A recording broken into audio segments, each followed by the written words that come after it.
Assalamualaikum warahmatullahi wabarakatuh. Perkenalkan, nama saya Rizky Aprito. Saya dari kelas 12 IPA 2. Jadi di video ini saya bakal menjelaskan materi tentang pemberontakan Andi Aziz.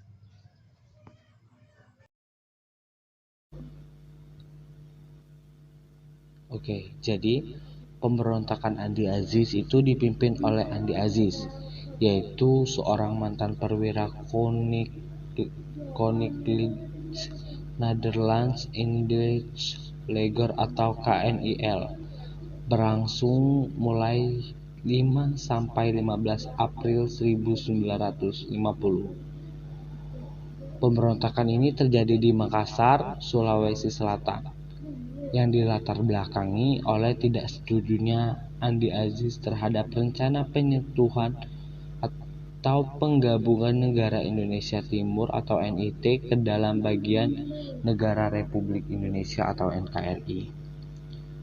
Setelah merdeka pada 17 Agustus 1945, Indonesia masih membentuk negara bagian atau federasi. Salah satunya ada NIT, yang sudah terbentuk pada Desember 1946. Wilayahnya terdiri dari Kepulauan Sunda Kecil atau sekarang disebut Bali dan sekitarnya, Maluku dan Sulawesi. Setelah konversi meja bundar atau KMB pada tanggal 23 Agustus sampai 2 November 1949, di Den Haag, Indonesia mengumumkan bentuk negara RIS dengan dibagi menjadi 16 federasi agar diakui kedaulatannya oleh pihak Belanda. Nah, apa sih penyebab dan tujuan pemberontakan Andi Aziz ini? Menurut Lesalt M. Pakatuo dan kawan-kawan, dalam artikel Negara Boneka Belanda atau Negara Indonesia Timur 1945-1950 yang termuat di jurnal Peting Aloang. Ternyata perjanjian ini hanya akal-akalan Belanda yang berusaha memecah belah Indonesia dan mempertahankan tanah jajahannya ketika itu. Akhirnya, keputusan KMB tidak bertahan lama. Negara Kesatuan Republik Indonesia atau NKRI diajukan oleh beberapa kalangan pro-persatuan sebagai satu-satunya pemerintahan, sedangkan wilayah lain harus dibubarkan dalamnya termasuk negara Indonesia Timur. Nah, peristiwa Andi Aziz di Sulawesi Selatan 5 April 1950.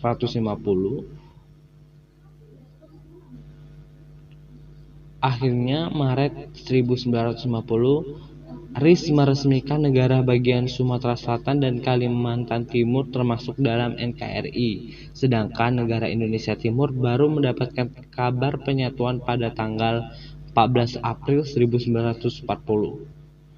Andi Aziz dan para mantan anggota KNIL ketika itu tidak menyetujui hal tersebut. Terlebih lagi terhadap rencana kedatangan APRIS pada 5 April ke wilayah Makassar. Di sana, akhirnya terdapat dua kubu yang saling bersinggungan satu sama lain, yaitu Andi Aziz dengan pihak yang menginginkan persatuan.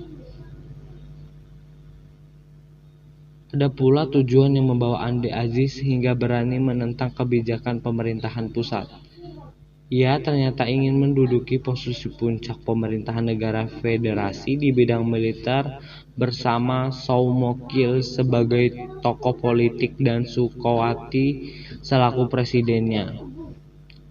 Nah, adapun dampak dari pemberontakan Andi Aziz ini, berdasarkan catatan Kemendikbud, pada 15 April 1940, aksi pemberontakan Andi Aziz yang sudah disusun sedemikian rupa bersama para mantan KNIL lainnya, mereka saat itu menyerang sektor penting militer bagian Indonesia Timur. Bahkan Letnan Kolonel Aji Mogwinata sebagai Panglima Teritorium Indonesia Timur ditangkap oleh Andi Aziz. bawahannya dan para polisi Makassar. Lalu pada tanggal 8 April 1950, pemerintahan Indonesia menitahkan Andi Aziz untuk bertanggung jawab dan melaporkan kelakuannya ke Jakarta dalam waktu 2 kali 24 jam. Selain itu juga diperintahkan untuk mencopot para tentara di Makassar, melepaskan tahanan, serta menyerahkan segala persenjataan. Sedangkan Sukowati yang tadinya direncanakan sebagai Presiden NIT resmi menyerahkan wilayahnya kepada Negara Kesatuan Republik Indonesia. Nah, pada masa pemberontakan Andi Aziz ini dianggap telah usai ketika itu. Akan tetapi dampak yang timbul tidak dapat hilang begitu saja. Terlebih lagi bagi Belanda, masih berusaha mengkorek kekuasaan di sana. Pada 15 Mei 1950, terjadi lagi pemberontakan fase kedua. Kendati Andi Aziz tidak ada, APRIS yang sudah berada di sana saling berseteru dengan KNIL yang bersehujud pihak Belanda berkat bantuan rakyat dan aksi jerinya. APRIS berhasil menaklukkan pergerakan kedua tempat ini pada tanggal 1950 pada tanggal 19 Mei.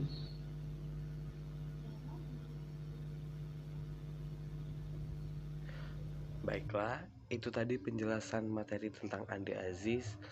Kurang lebihnya saya mohon maaf apabila ada kesalahan dari tutur kata saya mohon dimaafkan, kepada Allah saya mohon ampun.